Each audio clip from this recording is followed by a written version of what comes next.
जहाँ एक रावण को आग में डाल दिया गया था, तो वहीं दूसरा दुश्मन भी अपने नए प्लान की तैयारी में लगा हुआ था। वहीं तृप्ति इन सब से अनजान विला में इशिका के साथ अपनी नोवेल लिख रही थी।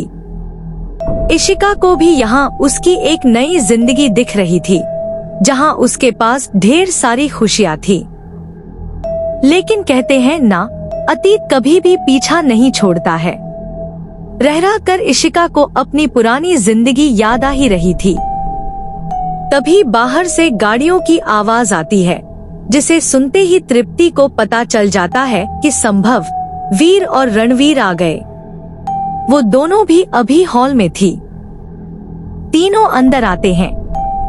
इशिका ने रणवीर को आज पहली बार देखा था। उसे देख इशिका के अंदर एक डर भी आ गया था और साथ ही उसकी हैंडसमनेस को देख वो एक बार को देखती ही रह जाती है। तभी वीर इशिका के पास जाते हुए बोलता है, चले। संभव तृप्ति के पास जाते हुए बोलता है, ओए चिपकली, तेरी कोई दोस्त सिंगल है क्या? तभी रणवीर आते हुए संभव को तृप्ति से दूर कर देता है, जिसे देख तृप्ति संभव के ऊपर हंसने लगती है। वहीं संभव का तो मुंह ही बन जाता है। वो रणवीर को देखते हुए बोलता है, क्या यार, ये कौन सी बात होती है? मैं भाई हूँ उसका। जिस पर रणवीर बिना किसी इमोशन के उसे जवाब देते हुए बोलता है, आई डोंट केयर। इधर जैसे ही वीर इशिका को लेकर जाने लगता है, तृप्ति उसके सामने आते हुए बोलती है, भाई आप खाना खाने के बाद जाना ना प्लीज। उसकी बात सुन वीर मान जाता है। इधर संभव नीचे ही अपने रूम में चला जाता है। दूसरी तरफ वीर भी इशिका के साथ नीचे ही एक रूम में चला जाता है। तृप्ति जो खड़ी उन्हें जाते हुए ही देख रही थी, उसे एहसास होता है कि वो हवा में है।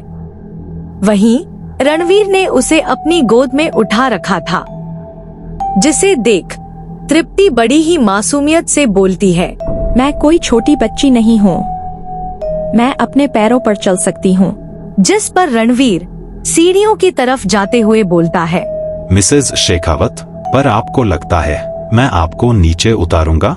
जिस पर तृप्ति आगे कुछ नहीं बोलती, क्योंकि उसे रणवीर की जिद के बारे में बहुत अच्छे से पता था। दूसरी तरफ रीम अभी अपने फार्म हाउस के हॉल में बैठी हुई थी और उसके सामने उसका भाई बैठा हुआ था। दोनों ही काफी गुस्से में थे। रीम का भाई उससे बोलता है, इतना नाटक किस लिए किया था? ताकि उस तृप्ति की प्रॉपर्टी तुझे मिल जाए, पर तुझसे एक काम सही से नहीं होता। तेरा उसी कॉलेज में एडमिशन कराया जिसमें वो तृप्ति पढ़ती थी। उस युवराज खन्ना को तृप्ति के बारे में बताया, जिसको उसके बारे में पता भी नहीं था। तुझसे उसकी दोस्ती कराई ताकि तू उसकी शादी मुझसे करा सके। तुझे उसके नजरों में अच्छा बनाया ताकि एक दिन जब उसकी बहन मेरे पास हो तो वो अपनी बहन के लिए मेरे पैरों में गिड़गिड़ाए। इतना बोल वो सामने टेबल पर रखे हुए जग को अपने हाथों से मारकर नीचे गिरा देता है, जिससे वो गिरकर टूट जाता है। तभी रीम अपनी हाथों की मुट्ठियां बनाते हुए बोलती है, और उस लड़की की वजह से मेरा रणवीर मुझे नहीं मिला। छोड़ूंगी नहीं मैं उसे तो मैं इतनी बुरी मौत दूंगी कि उसकी रूह कांप जाएगी। लेकिन ये सब हमें रणवीर को कुछ खबर लगने से पहले करना होगा, क्योंकि अगर उसे इस बात की भनक भी हुई तो हमें राख बनने में वक्त नहीं लगेगा। लेकिन शायद इन्हें ये नहीं पता था कि रणवीर की आंखें चील से भी ज्यादा तेज हैं, जिससे बचना शायद नामुमकिन था। डाइनिंग हॉल में सभी खाना खा रहे थे, लेकिन इतनी शांति तो तृप्ति के पेट में पच ही नहीं रही थी। रणवीर उसे अपनी गोद में बैठाए हुए खाना खिला रहा था। तभी तृप्ति रणवीर का हाथ रोकते हुए बोलती है, क्यों ना वीर भाई अब शादी कर लें? खाना संभव के गले में ही अटक जाता है और वो खांसने लगता है। तभी वीर उसे ग्लास में पानी देता है। रणवीर तृप्ति का चेहरा अपनी तरफ करते हुए बोलता है, तुम कुछ सोच समझ के नहीं बोल सकती डॉल? जिस पर तृप्ति मुंह बनाते हुए बोलती है, इसमें भला गलत ही क्या है? अब तो भाई को प्यार भी हो गया है।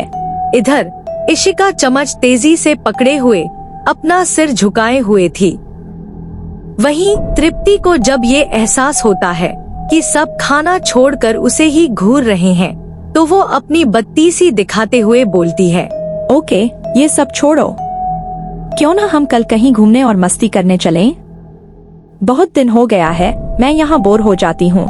जिस पर रणवीर पहले तो उसे साफ मना कर देता है, पर इस बार तृप्ति के आगे उसे हार माननी ही पड़ती है। और इसी के साथ ये प्लान बनता है कि कल वो पांचों वीर के मॉल में खेलने जाएंगे। इसके बाद वीर इशिका को अपने साथ लेकर वहां से निकल जाता है। दूसरी तरफ संभव भी अपने रूम में चला जाता है। इधर रणवीर भी तृप्ति को लेकर अपने रूम में चला जाता है। वीर इशिका के लिए खुद जाकर गाड़ी का गेट खोलता है और उसके बैठने के बाद वो खुद बैठते हुए ड्राइवर को गाड़ी चलाने का इशारा करता है। इसी के साथ वो अपने गार्ड्स और इशिका के साथ वहां से निकल जाता है। रास्ते में वीर आगे वाले शीशे में देखते हुए ड्राइवर को कुछ इशारा करता है। ड्राइवर समझते हुए गाड़ी के पार्टीशन को ऑन कर देता है। इशिका जो विंडो के बाहर देख रही थी, उसका इस बात पर ध्यान नहीं जाता। तभी वीर उसकी कमर से पकड़ते हुए उसे खुद से चिपका लेता है। इशिका अचानक घबरा जाती है और तुरंत ही अपना सिर झुका लेती है। वीर उसकी ठुड्डी पकड़ते हुए उसका चेहरा ऊपर करते हुए बोलता है, मुझे तुम्हारी पुरानी जिंदगी के बारे में सब जानना है। उसकी बात सुन अचानक इशिका के सामने अपनी पुरानी यादें उभर आती हैं और साथ ही उसकी आंखों में आंसू आ जाते हैं। वीर उसका चेहरा देखते हुए बोलता है, मेरी तरफ देखो। इशिका जिसकी पलकें झुकी हुई थी, सिर ना में हिला देती है, जिस पर वीर थोड़े सख्त लहजे में बोलता है, तुम देख रही हो या नहीं?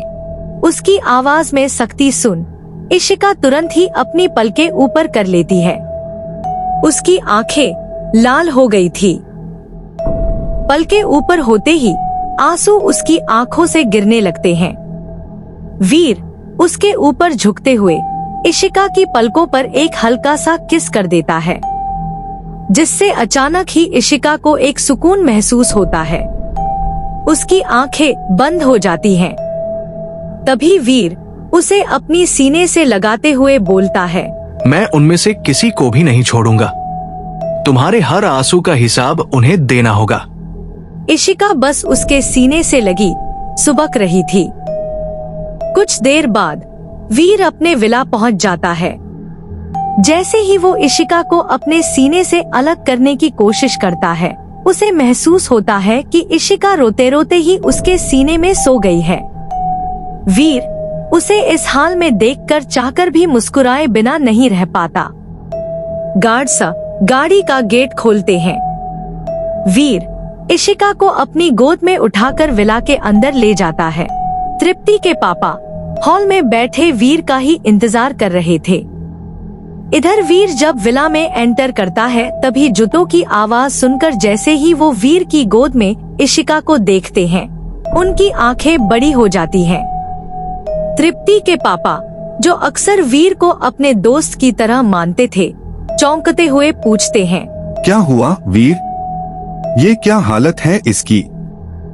और ये है कौन? ऐसे वीर के गोद में किसी लड़की को देख उन्हें ऐसा लगा कि शायद उस लड़की के साथ कुछ हुआ होगा। वहीं वीर सबसे पहले उन्हें अपनी आंखों से थोड़ा शांत रहने का इशारा करता है। फिर वो उनसे थोड़ा दूर पर रुकते हुए बिना किसी झिझक के जवाब देता है, सब कुछ ठीक है। इशिका थोड़ी थकी हुई थी, इसलिए सो गई। मैं उसे रूम में सुला देता हूँ। इशिका की मासूमियत को देखते हुए वीर के चेहरे पर एक अलग ही सुकून था। वो उसके माथे पर हल्का सा हाथ फेरते हुए खुद से बुदबुदाता है, तुम्हें हर दर्द से आजाद करूंगा, ये मेरा तुमसे वादा है। रीम और उसका भाई अब तक अपने प्लान को लेकर और गुस्से में थे। तभी रीम गुस्से से उठते हुए अपने रूम में चली जाती है। उसके जाते ही इधर उसके भाई का फोन बजता है। फोन पर दूसरी तरफ युवराज खन्ना था। जो जेल से ही उसे फोन कर रहा था वो अननोन नंबर देखते हुए कॉल पिक करता है। तभी दूसरी तरफ से उसे युवराज की ठंडी आवाज सुनाई देती है। युवराज ठंडी आवाज में कहता है, करण, तुम्हारा काम अधूरा क्यों है? वो तृप्ति अब तक जिंदा क्यों है? और रणवीर को भी इस खेल में शामिल कर लिया गया है। क्या तुम्हें पता है इसका मतलब क्या होगा? करण खुद पर काबू पाते हुए बोलता है, मुझे सब पता है, लेकिन तुम ज्यादा सवाल मत करो। जो करना है मुझे करने दो। वैसे भी तुम्हें जो करना था वो तुम कर चुके हो। जिस पर युवराज हंसते हुए कहता है, तुम्हारे प्लान में कई खामियां हैं। रणवीर शेखावत तुम्हारा सबसे बड़ा दुश्मन है और उसे हराना आसान नहीं होगा। करण गुस्से में फोन काट देता है और सामने की तरफ देखते हुए बोलता है, मुझे अब रणवीर को खत्म करने के लिए कुछ बड़ा करना होगा।